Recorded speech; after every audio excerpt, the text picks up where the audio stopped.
E hoje é dia de falar de Santana aqui na garagem, a bordo desse belíssimo GLS 1993. Nessa época o Santana estava numa nova fase, trazia muita coisa interessante, uma evolução realmente do modelo anterior. E esse carro é bem legal porque ele tem apenas 24 mil quilômetros rodados.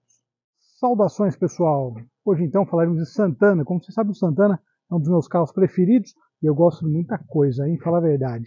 Mas ainda não havíamos andado com esse Santana dessa segunda, vou chamar de geração, né? Mas foi uma mudança grande que a Volkswagen fez em 1991 para adequá-lo aos novos tempos.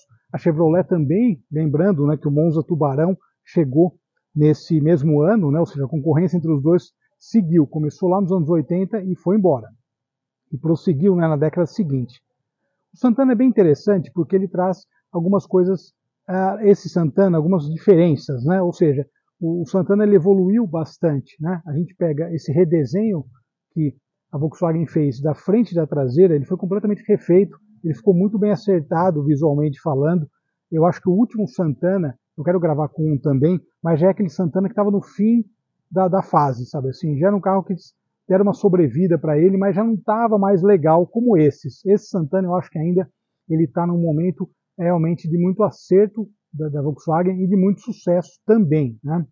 Então, as mudanças que a Volkswagen fez acabaram deixando ele muito bem ajustado para o design dos anos 90, né, para o design que estava na época. Dessa forma, o primeiro destaque, sem dúvida, que é a dianteira, essa frente mais quadrada, típico da época, mas muito moderna, e os faróis auxiliares bem colocados, né, bem inseridos no para-choque.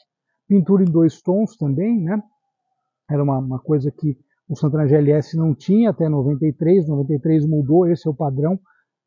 E aqui também uma nova roda para esse ano de 14 polegadas, a Volkswagen usava a BBS, que também era muito bonita. Um detalhe interessante, ó, GLSI, porque lembrando, né, nessa época a Volkswagen trazia o Santana 1.8 e as Quantum traziam um carburador ainda, e o GLSI era o único que trazia injeção eletrônica, né?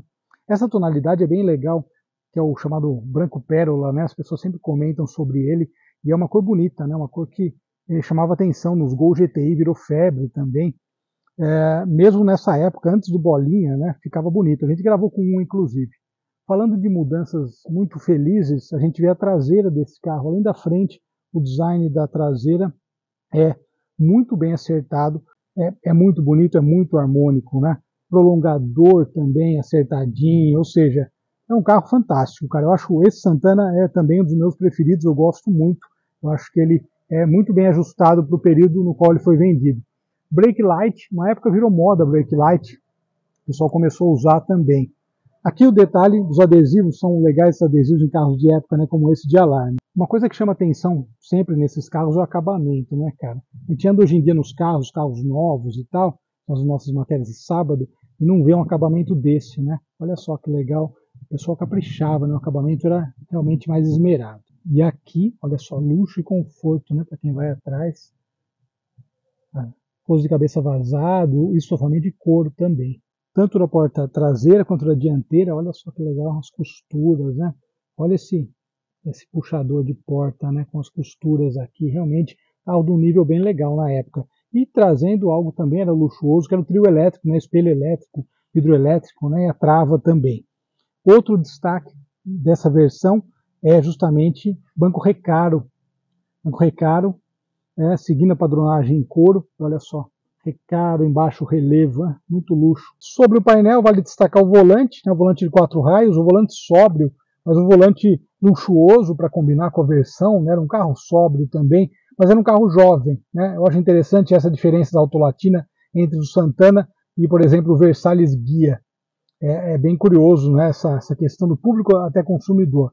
Nessa época também, nessa fase do Santana, um redesenho aqui do painel, então o comutador de luz foi para cá, e esse carro, é o que eu comentei, né, ele tem aí pouco mais de 24 mil quilômetros, tá novinho. Aqui nós temos as luzes espia, olha só, que legal, e toca-fitas Volkswagen, ar-condicionado e o câmbio de 5 marchas excelente da Volkswagen. Sem dúvida, fechando essa parte, o clássico motor 2.0 da Volkswagen, que se tornou uma referência tanto em desempenho no padrão da época, quanto também em durabilidade e resistência. Detalhe aqui para injeção eletrônica.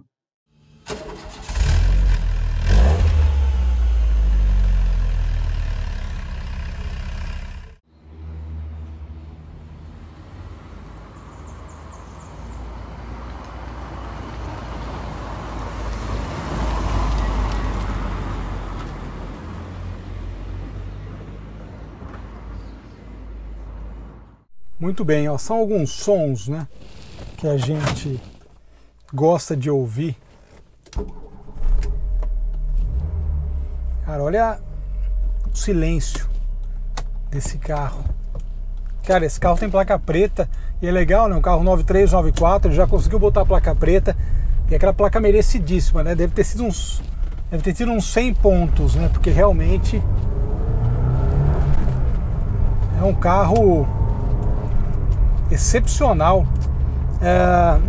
E o que é legal muito de você guiar um carro com 24 mil quilômetros, baixa quilometragem de maneira geral, é que você consegue ter uma sensação até muito mais próxima desse carro de quando ele era novo, digamos assim, né? Porque logicamente o carro antigo ele sempre vai mudando, né? E logicamente nós temos aí várias vertentes, vários momentos de um carro. Então quando você vai guiar ou gravar matéria com um carro antigo, você sabe que sempre vai ter um barulho ou outro que fazem totalmente parte desse carro. Mas um carro como esse, com essa integridade, não tem um barulho, cara. Parece que eu estou guiando um carro de teste essa semana que eu pego os carros de imprensa. São um pouco rodados, claro, mas, cara, fantástico. E o GLSI, ele era, sem dúvida nenhuma, uma referência em termos de conforto, de um carro jovem, né? Ou seja, era um carro, digamos, de um jovem bem-sucedido, um pai de família bem-sucedido, que poderia ter, ou já um senhor que pudesse ter um espírito mais jovem. Essa característica, acho que a Volkswagen sempre conseguiu vender muito bem no mercado, eu sempre achei incrível.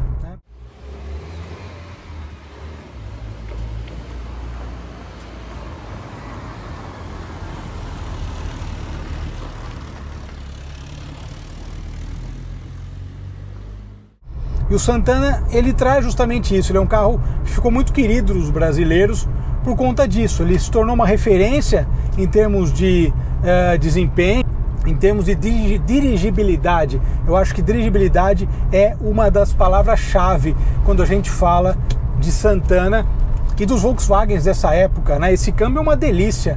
Dá para imaginar que o cara nunca ia comprar um automático, não só porque os câmbios foram evoluindo, na época não eram, os automáticos não eram essa maravilha, mas por conta do prazer de mudar a marcha de um câmbio Volkswagen como esse da época. Era uma grande referência em termos de conforto, de comodidade. E Volkswagen realmente conseguiu fazer isso, e por isso são carros prazerosos de guiar, né? Você anda num Santana, outros carros também da família, mas pegando o referencial desse carro de conforto, olha que uma manteiga o câmbio, né? Realmente sensacional. E mais do que isso, ele representa, na verdade, um momento muito próprio da Volkswagen no mercado, com um carro de luxo, né? Um carro com acabamento fora de série, esses bancos da Recaro. É o que eu falei, né? Nunca mais teremos carros nacionais com um acabamento esmerado, com, né, esses detalhes que eu mostrei, acabamento de porta. A gente não vai ter mais, infelizmente. A produção foi aumentando e hoje em dia é quase que um CKD, na verdade, mantidas as proporções. Mas o Santana dessa segunda fase era legal, como eu ressaltei, né? Ele foi o primeiro carro nacional a ter ABS de série, ou seja, uma ideia, uma preocupação de segurança, e um carro já de determinado padrão, um carro que tinha uma aceitação muito grande no mercado. Eu acho que o Santana ele foi o carro certo, digamos, para colocar essa tecnologia.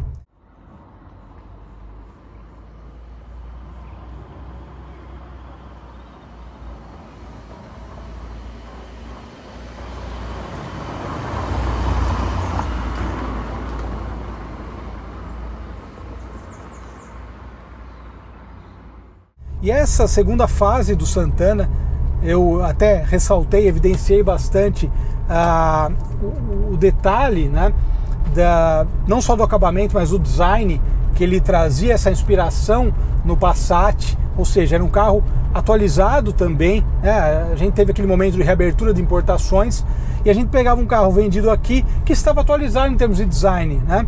Mecânica injetada, ou seja, a gente já estava, de certa forma, era um carro bem acertado, bem contemporâneo assim, com aquela época, em termos do que se podia ter lá fora, né? E o que é mais legal, na verdade, desses Santanas é que essa fase do Santana, que começou em 91, a Volkswagen conseguiu, né, mesmo com a Auto Latina, que a Auto Latina muita gente critica e tal, tem alguns modelos que não foram tão acertados e tal, mas sem dúvida que a Auto Latina ela também criou coisas interessantes. Em breve a gente vai falar do Versalhes, e o Versalhes é um carro que também eu gosto bastante. É difícil, né, não gostar de alguma coisa. É engraçado, né? Mas enfim. Mas de maneira geral, então, o Santana, eu acho que ele é um carro que ele traz essa jovialidade, essa juventude, esse espírito jovem, e são coisas que acabam realmente agradando quem dirige. É uma satisfação muito grande poder dirigir um carro como esse e contar essa história, sem dúvida nenhuma que é uma das coisas mais legais, né? Dirigir e contar as histórias. Depois disso, dessa fase, o Santana acabou indo para a fase final dele, que eu quero também mostrar aqui, mas é um carro já que está dando uma sobrevida, já não era mais aquele Santana ou esse Santana que a gente conhecia. Nossa, que delícia esse carro. Tem um Santana GLS agora. Eu vou colocar na minha lista de desejos, né? Estou numa garagem grande, hein? Tem uma garagem agora do Badolato para guardar tudo isso. De qualquer forma, para encerrar, esse carro, como eu falei, 4,5 cm, 4,5 cm maior, e isso ganhou também, não só um comprimento, mas ele acabou ganhando um pouco mais de capacidade volumétrica no porta-malas, ou seja, o Santana era uma opção sensacional de escolha do mercado, e agora como clássico ele vai ganhando cada vez mais fôlego. É isso aí, obrigado pela audiência, grande abraço a todos, nos falamos, vou dar mais uma voltinha, hein? Que beleza, tchau!